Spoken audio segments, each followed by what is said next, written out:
बिस्मिल्लाहिर्रहमानिर्रहीम। अस्सलाम वालेकुम। आज हम लोग करेंगे solve the following words problems. ठीक है, वर्ड प्रॉब्लम करेंगे और ये भी हम लोग जो है वो वर्ड्स प्रॉब्लम को दोनों तरीक़ों से जो है वो सॉल्व करेंगे, मैट्रिक्स इन्वर्जन मेथड के थ्रू भी और ग्रामर रूल्स के थ्रू भी करेंगे। ठीक है, तो सबसे पहले हम क्वेश्चन नंबर 2 को सॉल्व करेंगे। क्वेश्चन में क्या बता रहे हैं कि the length of a rectangle is 4 time it's width, कि जो रेक्टेंगल की लेंथ है वो उसकी विड्थ से 4 गुना बड़ी है। ठीक है, 4 गुना ज़्यादा है। The perimeter of rectangle is, और जो पेरीमीटर रेक्टेंगल का दिया हुआ है वो 150 सेंटीमीटर है। Find the dimensions of the rectangle, की रेक्टेंगल की जो साइड्स हैं, डायमेंशंस हैं, वो फाइंड आउट करो। ठीक है, तो इसको हम सॉल्व करने की कोशिश करते हैं। उम्मीद है कि आप लोगों को जो है वो समझ आ जाएगा। ठीक है, तो देखिए रेक्टेंगल की शेप कैसी होती है। ये मैंने बना लिया है एक रेक्टेंगल। ठीक है, ये जो है इसकी डायमेंशंस होती हैं। ठीक है, तो ये हमारी साइड्स हैं, इसमें दो साइड्स, रेक्टेंगल की दो साइड्स जो हैं वो इक्वल होती हैं। ये दो साइड्स इक्वल होती हैं लेंथ में, और ये दो साइड्स जो हैं वो साइड्स जो हैं वो इक्वल होती हैं। ठीक है, क्वेश्चन में क्या कह रहे हैं, the length of a rectangle is 4 times it's width, कि जो रेक्टेंगल की जो लेंथ है वो उसकी विड्थ से 4 गुना जो है वो बड़ी है। तो सबसे पहले देखिए हमें इन्होंने कोई कुछ भी नहीं दिया हुआ, तो हम लोग पहले जो हैं वो, जब हमें कोई कंडीशन नहीं दी होती तो हम पहले जो हैं उसको, कोई वेरिएबल नहीं है तो पहले हम लेट करते हैं। ठीक है, लेट करते हैं कि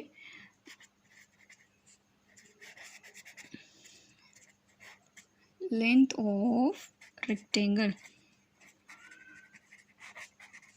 कि हमारे जो रेक्टेंगल है उसकी लेंथ किसके बराबर है, उसको हमने कर लिया है x के बराबर। ठीक है, और इसी तरह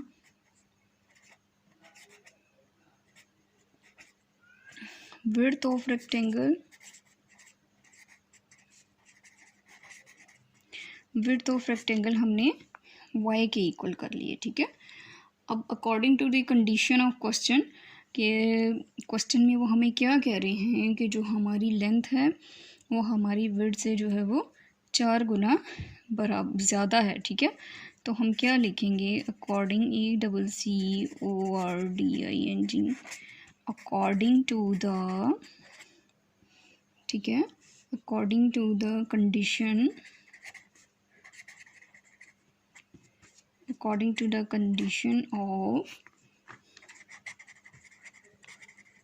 क्वेश्चन, के क्वेश्चन में जो कंडीशन दी हुई है उसके मुताबिक देखें x है, तो उसकी जो वो लेंथ है वो क्या कह रहे हैं कि वो 4 टाइम्स बड़ी है। मतलब 4 को x से मल्टीप्लाई कर देंगे तो ये हमारी 4 टाइम्स जो है वो लेंथ जो है वो बड़ी हो जाएगी। तो हम लोग इसको किस तरह लिख सकते हैं कि हमारी लेंथ विड्थ से 4 टाइम जो है वो ज़्यादा है। ठीक है, ये हमारी जो है वो क्वेश्चन की फर्स्ट कंडीशन जो है वो पूरी होती है। इसको अब हम किस तरह से लिख सकते हैं, 4x, इधर हमारे पास प्लस है, इसको हम इक्वल की साइड लेंगे तो ये माइनस में कन्वर्ट हो जाएगा और यहाँ पीछे 0 रह जाएगा। ये हमारे पास इक्वेशन नंबर 1 आ जाएगी। ठीक है, अब हम कंडीशन नंबर 2 को देखते हैं। उसमें क्या बता रहे हैं, the parameter of rectangle is 150 centimetre. तो पैरामीटर ऑफ रेक्टेंगल क्या होता है, PERI, पैरामीटर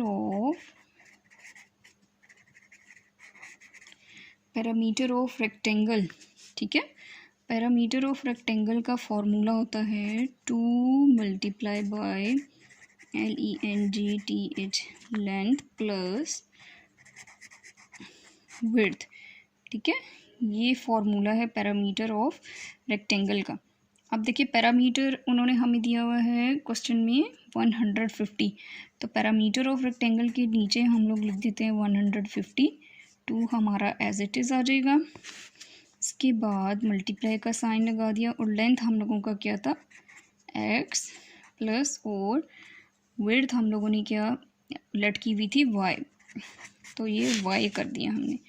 अब इसको क्या कर लेते हैं मल्टीप्लाई कर लेते हैं 2x प्लस 2y, ठीक है। इसको हम दूसरी तरह से भी लिख सकते हैं, इस तरह से भी लिख सकते हैं, लेकिन हम अपनी आसानी के लिए 2x plus 2y equal to 150 और लिख लें बेशक, या ये कंडीशन इस तरह से भी हम इसको लिख सकते हैं, ठीक है। ये हमारे पास इक्वेशन नंबर 2 बन गई। दो इक्वेशंस अब हमारे पास आ गई हैं।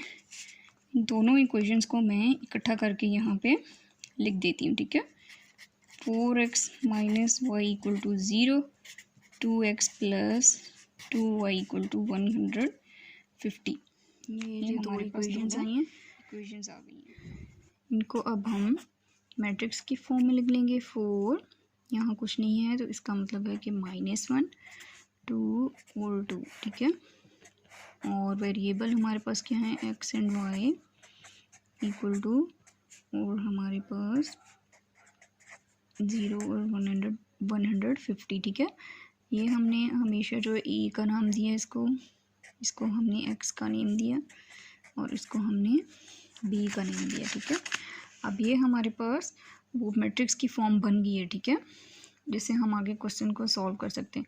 यहाँ से अब हम आगे क्वेश्चन को इनवेरिएंट मेथड के थ्रू सॉल्व करने लगे हैं, ठीक है। ये हमारे पास अब इक्वेशन नंबर 1 हो गई, ए हो गई।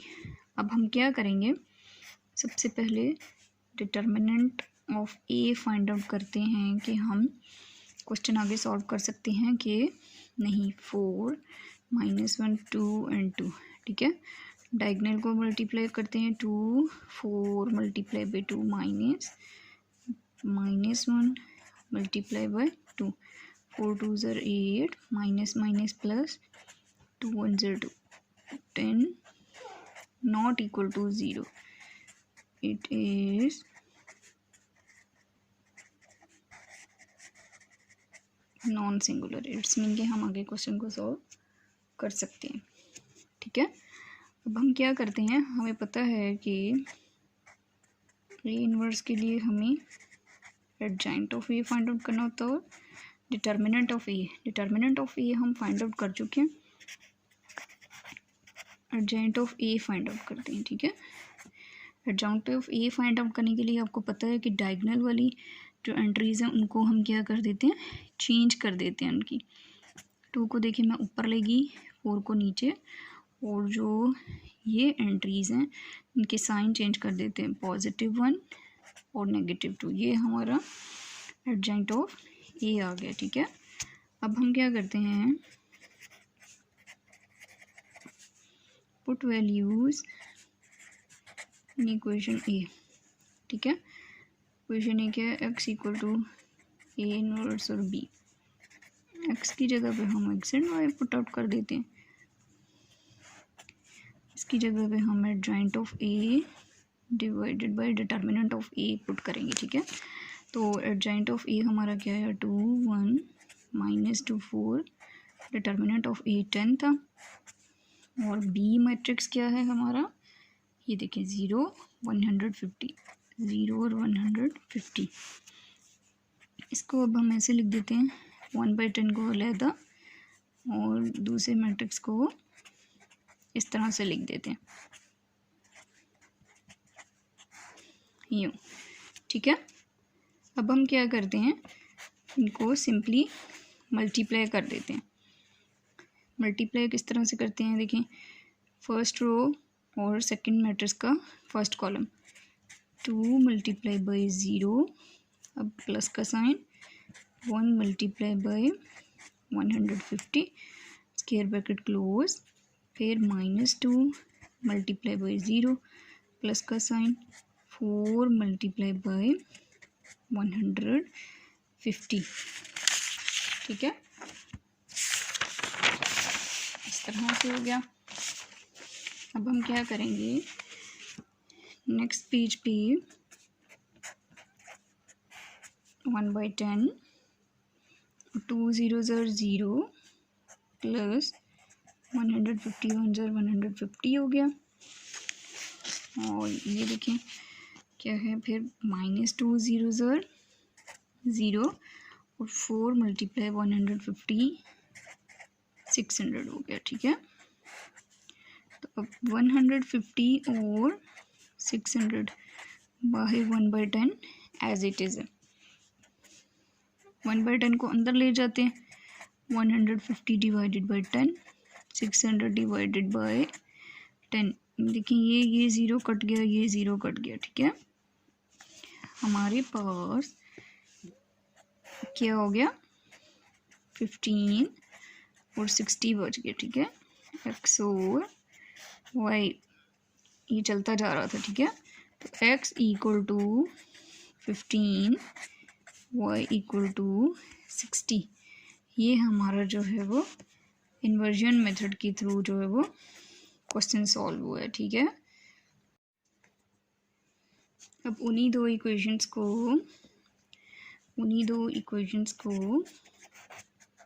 यूज़ करते हुए जो हमारी कंडीशन बनी थी, ठीक है, उन्हीं दो इक्वेशंस को यूज़ करते हुए आगे हम क्या करेंगे, क्रैमर्स रूल्स के थ्रू।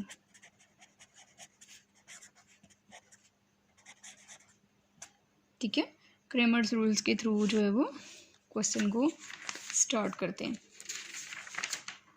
क्रैमर रूल्स के थ्रू भी हम लोगों ने क्या किया, इसको मैट्रिक्स की फॉर्म में लेकर आएंगे। 4 - 1 2 2 x and y equal to 0 150। ठीक है, ये a है, x है और ये हमारे पास b मैट्रिक्स। अब इसी तरह डिटर्मिनेंट पहले लेंगे। 4 - 1 2 and 2, 4 multiply by 2 minus -1 multiply by 2, 4 2 ज़र 8, 2 1 ज़र 2, माइनस माइनस प्लस 10 हो गया। नॉट इक्वल टू 0 क्या लिख देंगे, इट इज नॉन सिंगुलर। ये नॉन सिंगुलर है, इस वजह से हम क्वेश्चन को आगे सॉल्व कर सकते हैं। ठीक है, अब हम क्या करते हैं, क्वेश्चन को आगे हम सॉल्व करेंगे। हमें जो है वो क्रैमर रूल्स में क्या चाहिए होता है, ए एक्स चाहिए होता है। ए एक्स अब हम किस तरह से फाइंड आउट करेंगे, देखें, जो हमारा मैट्रिक्स जो है वो मैट्रिक्स जो है ए है, ठीक है, उस पर पहला वाला जो कॉलम है उसको स्किप करके हम बी कॉलम की वैल्यूज़ जो हैं वो पुट कर देते हैं, तो वो हमारे पास ए एक्स आ जाएगा। इट्स मीन कि हम लोग जो हैं वो 0 150 और इस तरह से पुट कर देंगे तो हमारे पास ए एक्स आ जाएगा। इसी तरह से ए वाई भी हम इसी तरह से फाइंड आउट करेंगे। ए वाई में क्या करेंगे, सेकंड कॉलम को स्किप करके उसकी जगह 0 150 लिखेंगे। सेकंड कॉलम को मैंने क्या किया, स्किप करके 0 150 लिख दिया और 4 और 2 मैंने एज इट इज़ लिख दिया। ठीक है, उसके बाद एक्स फाइंड आउट करेंगे। एक्स फाइंड आउट करने के लिए हमारे पास determinant of A x divided by determinant of A. Y find out करने के लिए हमारे पास क्या होना चाहिए, डिटर्मिनेंट ऑफ ए वाई और डिटर्मिनेंट ऑफ ए। ठीक है, सबसे पहले हम एक्स को फाइंड आउट करते हैं। एक्स फाइंड आउट करने के लिए डिटर्मिनेंट ऑफ ए एक्स लिख लेते हैं। Determinant of A x 0 -1 150 and 2 divided by determinant of A हमारा क्या था 10। अब इसको हम ओपन कर लेते हैं। 0 multiply by 2 minus -1 multiply by 150 divided by 10। ठीक है। x इक्वल टू 0 टू ज़र 0 minus minus plus 150 divided by 10। x equal to 150 divided by 10, 0 0 इससे कट गया, x इक्वल टू 15 आंसर आ गया। ठीक है। इसी तरह से y फाइंड आउट करने के लिए डिटर्मिनेंट ऑफ ए वाई, तो 40 टू 150, डिटर्मिनेंट ऑफ ए हमारा क्या था 10, y इक्वल टू, पर डिटर्मिनेंट को ओपन कर लेते हैं, 4 मल्टीप्लाई बाई 0 4 मल्टीप्लाई बाई 150 इनको करेंगे। ठीक है। 150 minus 0 multiply by 2 divided by क्या आ गया 10। y इक्वल टू 4 को 150 से मल्टीप्लाई करें तो 600, 0 0 ज़र 0 2 ज़र 0, तो y equal to 600 divided by 10 हो गया, और इस ज़ीरो को इस ज़ीरो से काट कर दिया तो 60 बच गया। ठीक है। तो हमारे पास x equal to 15, y equal to 60, ये अब हमारे पास क्रेमर रूल्स की